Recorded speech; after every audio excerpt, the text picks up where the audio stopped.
Hi, I'm Brandy here interviewing RP Hale. What is it that you do?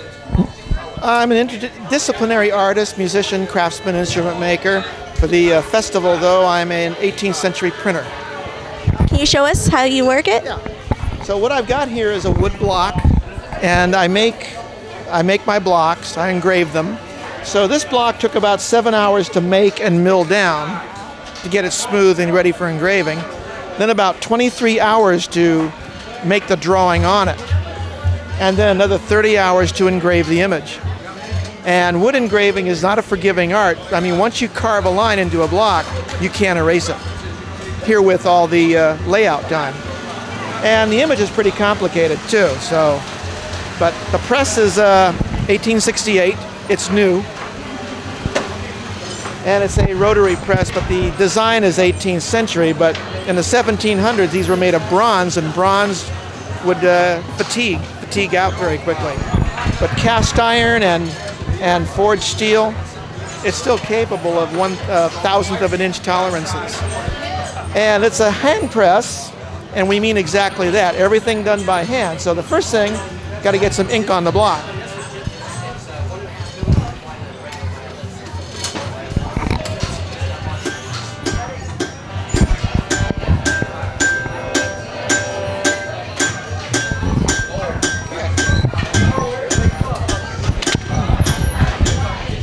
Okay, we have a live block. Now we're going to put the paper I'm using is 100% linen rag. In other words, this is archive grade. This is kind of like what they were using then. Very expensive, but if you want good work, you got to use good materials. Okay, I'm going to lay that in. There's stops here that tell me where to lay the paper. Okay.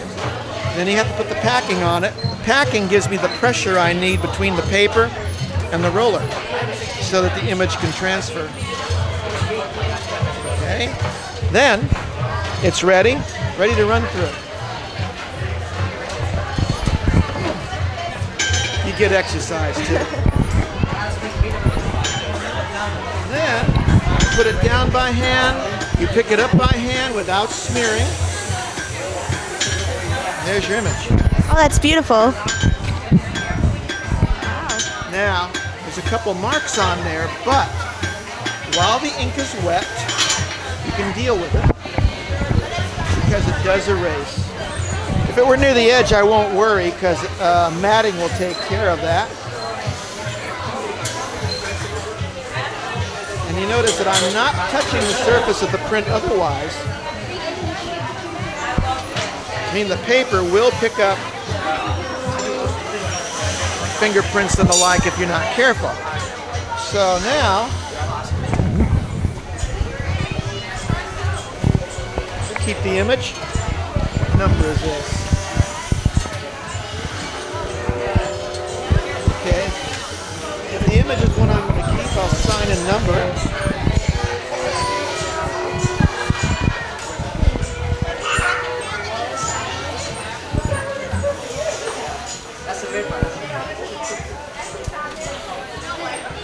Okay.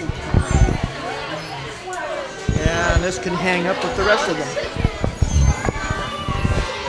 So in this kind of weather, it'll take about 10 minutes or so for a print to dry. And on a really good day, I can get one print every 2 or 3 minutes. 18th century Xerox isn't very fast.